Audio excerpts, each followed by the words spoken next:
There are hundreds of people who think they are possessed and all this. There is a science like that. One can use energies negatively to cause harm to somebody else. A cobra also has a certain influence on this life simply because it holds its breath for long periods of time. Don't take body lightly. It's not a small imprisonment. But when one realizes how they got in, now they know how to live.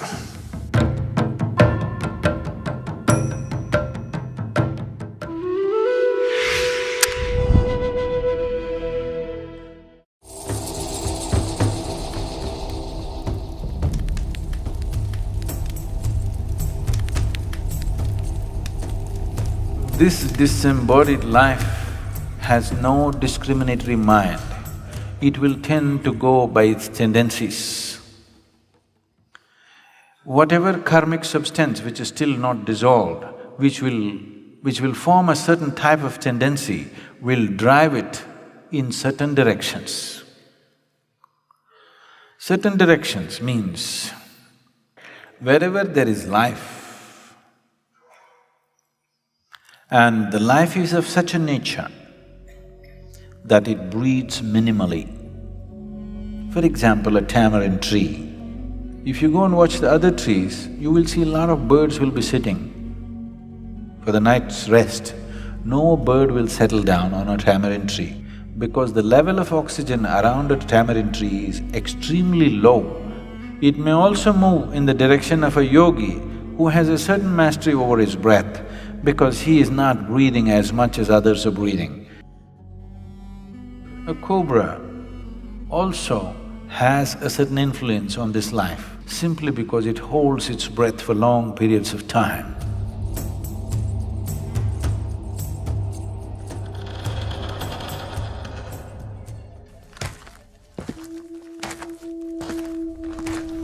There are hundreds of people who think they are possessed and all this. There is a science like that. One can use energies negatively to cause harm to somebody else. It's mostly receded, very little of that is happening. But if you live in certain areas, certain parts of the country, this is very rampant. One thing is, if you have such impacts, you come and sit in the sphere of Dhyanalinga,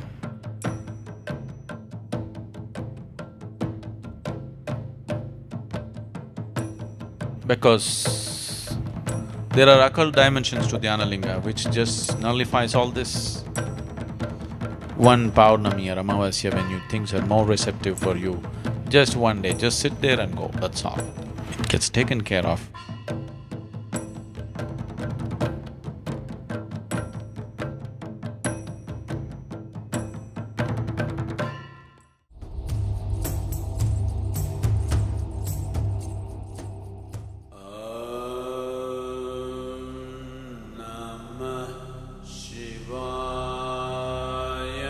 Your physical body is something that you have loaned from the planet on which you're living.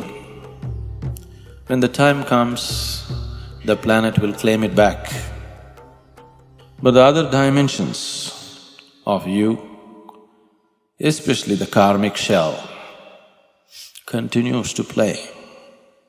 If it is in a certain level of awareness,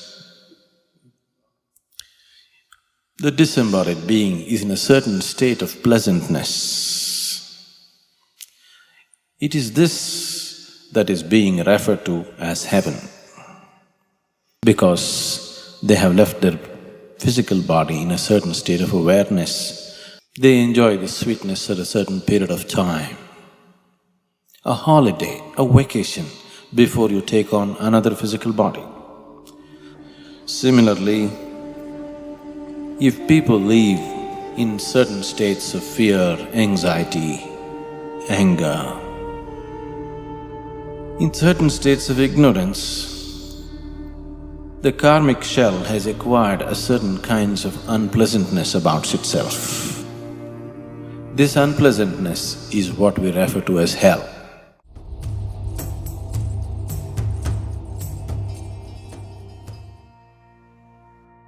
Normally when somebody dies, we say, this person is no more.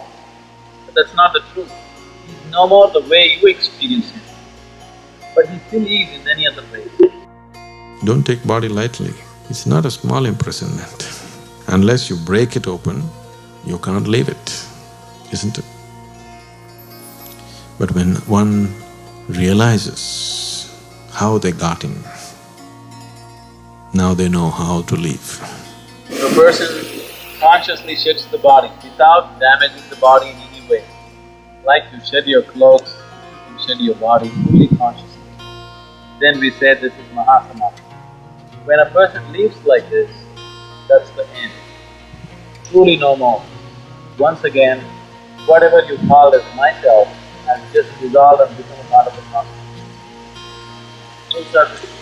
Nothing but योगश्चित्तवृत्ति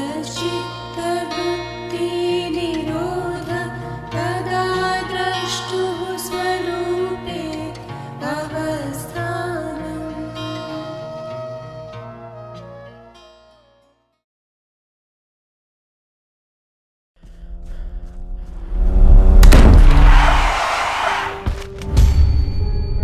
What happens to dead people?